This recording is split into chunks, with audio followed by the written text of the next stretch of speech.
Hey everybody, this is John. Let's take a look at how I have this press set up to load 40 cal. Specifically, let's look at the bullet feeder. So specific to the Loadmaster, the powder hopper comes down here on this die, and there used to be a chain that would run straight down to here. But what I've done is I've put a bullet feed die right here. So that used to be my bullet seat and I guess crimp, and this would be the factory crimp. But of course now this is the bullet feed die, and this is the bullet seat and crimp die. Factory crimp die is gone, unfortunately.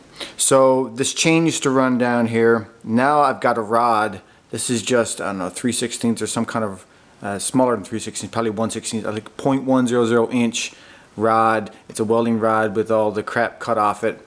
And this rod, I put a plate in here. I created a plate, so now when you do the priming, this bolt goes through like that.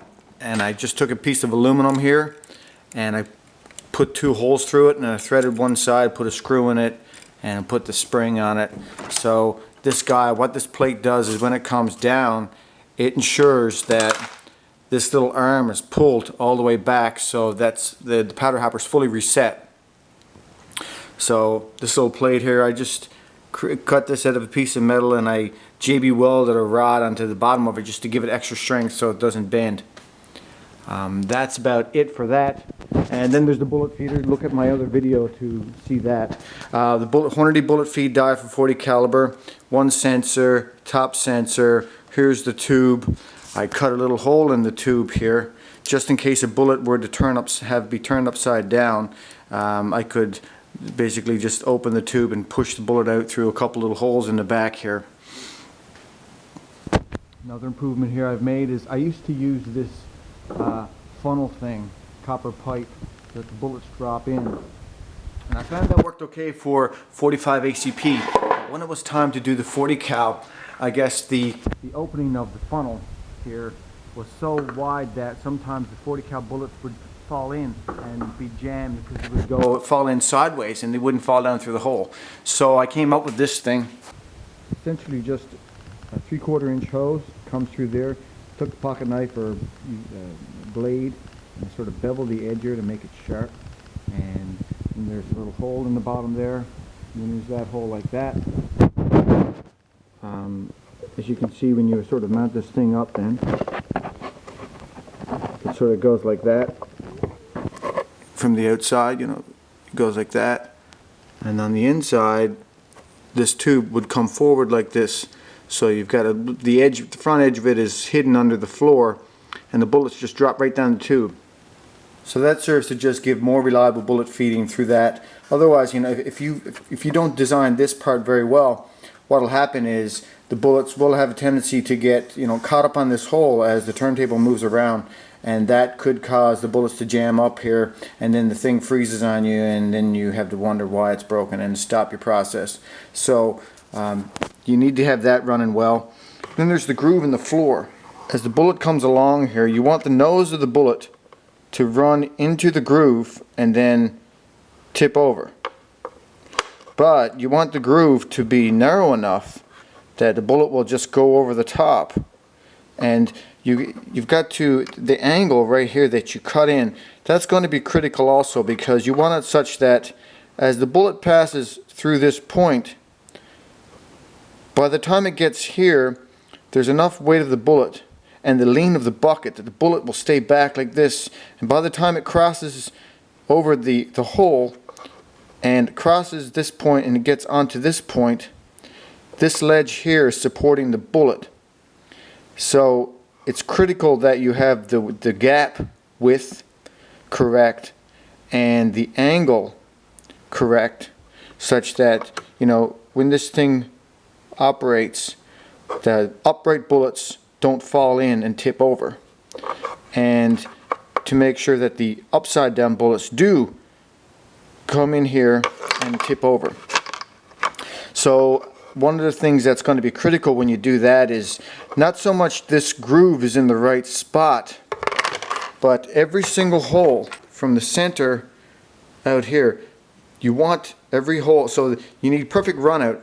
The radius of this has to be perfect with respect to the hole, right? You don't want this hole off center. It has to be dead center.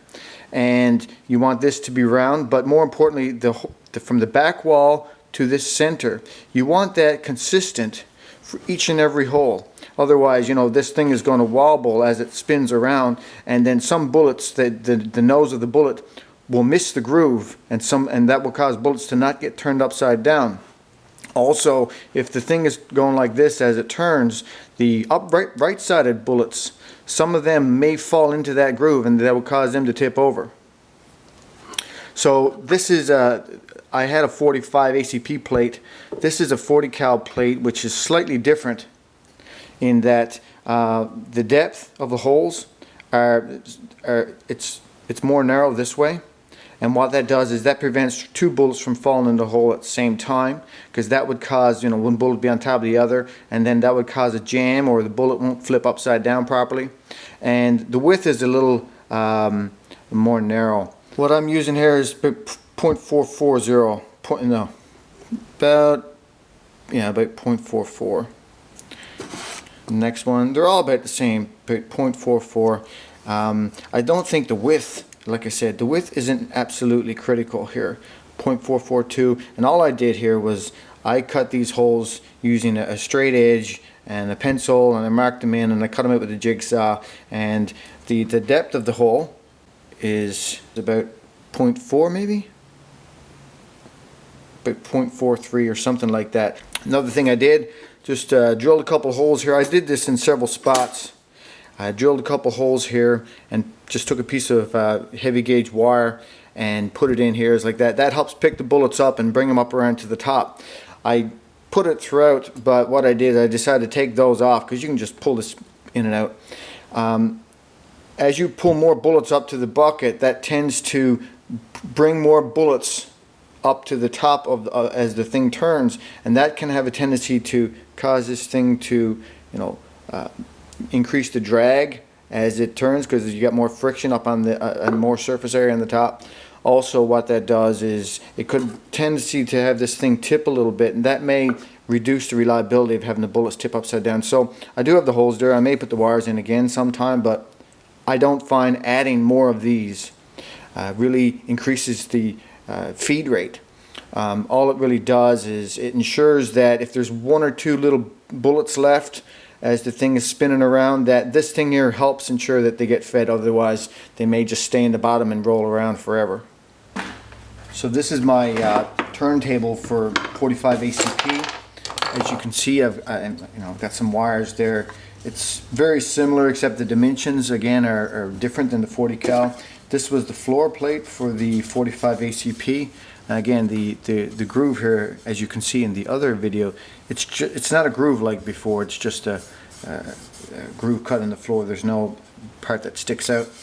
Another thing that I did with this one, this is the first guide, you know, for feeding the bullets down the tube. This is the first one I came up with. All I did was I used a tapered drill bit. Looks like this. The largest dimension is 3/4 of an inch, and you can see, you know, it's like that. I got this at Harbor Freight. So 3/4 inch MDF.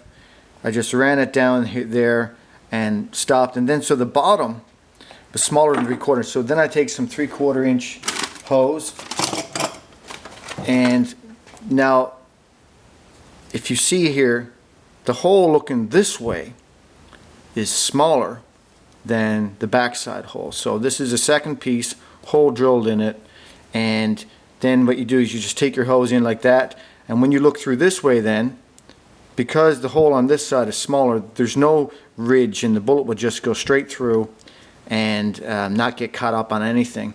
Then that will go up on the bucket. And so this is the one for 45 ACP.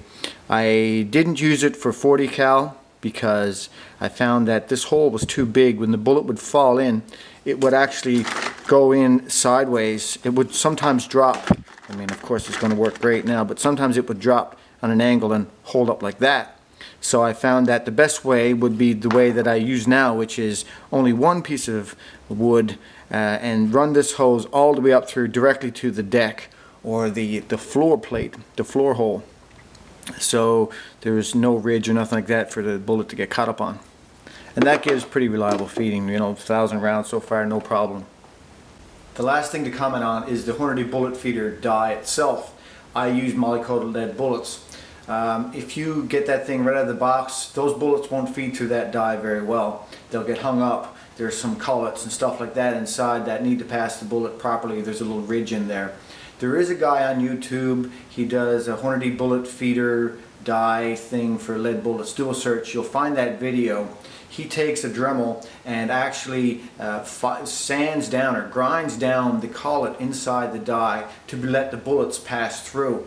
You have to be pretty aggressive with it. I didn't want to ruin a $30 or $40 die just, you know, by overdoing it. I didn't go with the Dremel and the type of bit or that he used. What I used was, I have some of this. The Clover compound, what it is a valve grind die. You go to Napa, you get this valve grind compound. It's essentially like a grease with sand in it, and it's specifically for grinding down metal. What I did was I took a polishing buffer on the Dremel and I dipped it in this stuff, and I just went back and forth to die. I did it quite a bit, but I, you know, essentially polished the thing up, and I polished up the die using the valve grind. This is two different grits. This is 400 grit, and this is more coarse. But the 400 grit is probably good enough. It's going to take you a while, but you grind down inside the collet, and that makes it smooth. And then go over it again with some metal polishing compound to really buff it out to make it shiny and silky and nice. And it'll be quite a bit of effort, but you will get the Hornady bullet feed die to work with moly-coated lead bullets, no problem, and work reliably if you pay some attention to it and take your time. Just don't overdo it when you're filing or grinding down the collets inside. So that's about it. That's all I can think of that to be updated on the bullet feeder. If you are making your own, I do wish you luck, and some things are pretty challenging about it, and it's going to take you about 40% of the time to just get the thing object that turns on and starts spinning, and it's going to take a lot more time to really tweak it and fine tune it. But if you do put the time in, you will get it to work.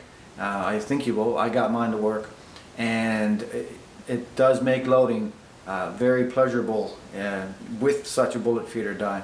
And the only thing you're paying for is the time. So anyways, good luck. Thanks.